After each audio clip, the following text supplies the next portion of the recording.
What if everything you thought you knew about your family was a carefully constructed lie?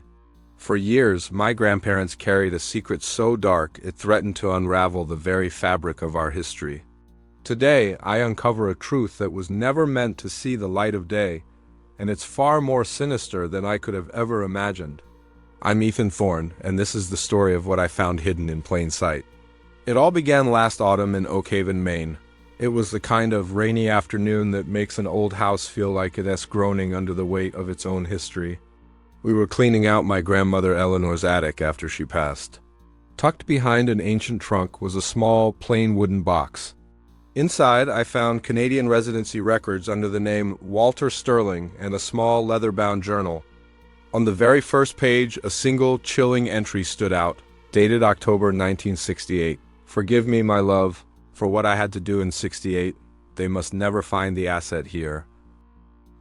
My warm, dependable grandfather was legally someone else entirely. I want to know, what would be your first thought? Betrayal or confusion? Let me know in the comments. Aunt Margaret's terror meant I was completely on my own. I spent weeks hitting one dead end after another. The internet only confirmed his official life. George Vance, model citizen. The wall around his past was impenetrable. I even chased a phantom.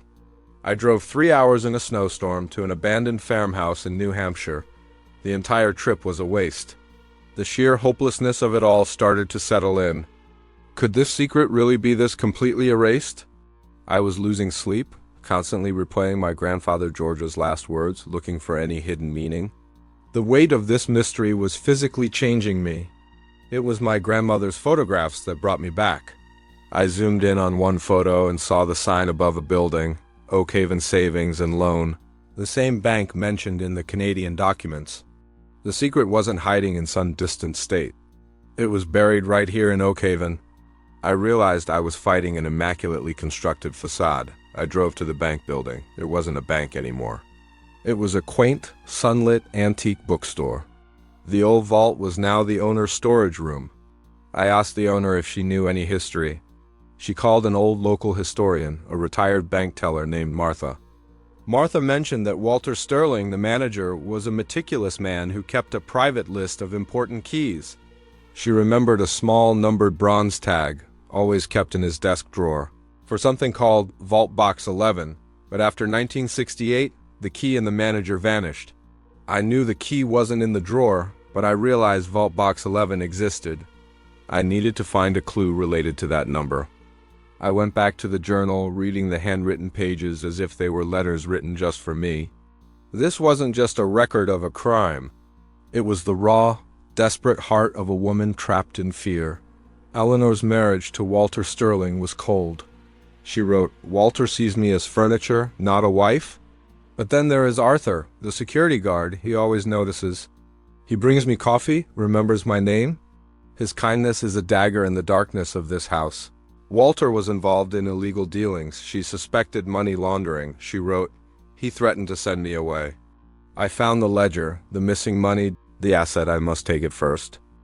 Arthur understands. He is my only witness, my only chance. The fear is constant, like a pulse beating in my ears. My grandparents weren't just lovers. They were co-conspirators in a desperate escape.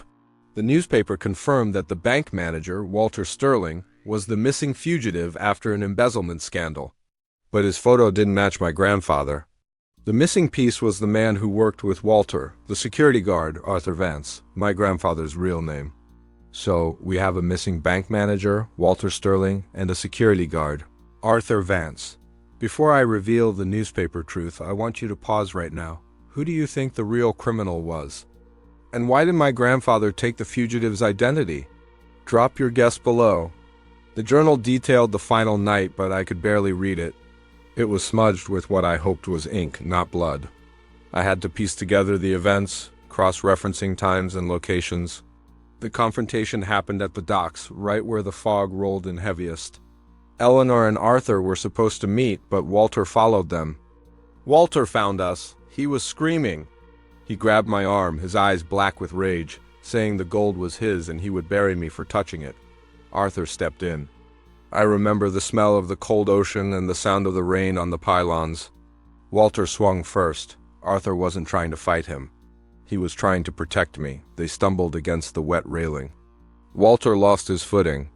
There was a terrible, sickening crack as his head hit the granite pier below. He was gone, just gone. Arthur held me, shaking. We looked at the dark water and knew the truth didn't matter. We became Walter and Eleanor, or we became nothing. They committed the ultimate act of self-preservation. They took Walter Sterling's documents, stole his life, and became George and Eleanor Vance. They built a flawless, respectable existence, funded by stolen money. The guilt, however, remained trapped in those journal pages. The final section of the journal wasn't a confession, but a diagram. A small, crude drawing pointing to the main chimney in the attic, labeled Vault 11. The asset is safe in the structure. Do not touch. The missing vault number. I returned to the attic. The actual secret was hidden behind a loose brick in the chimney breast. I pulled the brick free. Inside wasn't cash. It was a small, heavy iron tin, filled with gold sovereign coins and traceable, untaxed cold currency from an era long past. Next to it was Eleanor's last letter. The gold is nothing. Our life, our family, that is the only true asset we ever stole.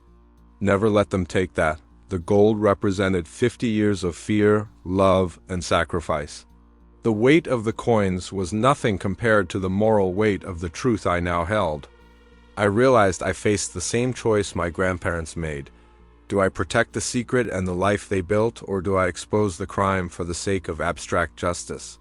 I placed the brick back into the chimney. Their story was not just about deception, but about the terrifying, painful choices that define us all.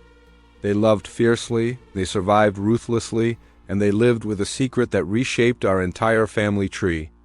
As I put the journal down, I looked around the empty attic. It wasn't full of dust and cobwebs anymore. It was full of shadows, whispers, and the enduring complexity of the human heart. If you've ever uncovered a family mystery or felt the weight of a hidden truth, I'd love to hear your thoughts. Do we owe loyalty to the secrets of the dead or the truth we uncover?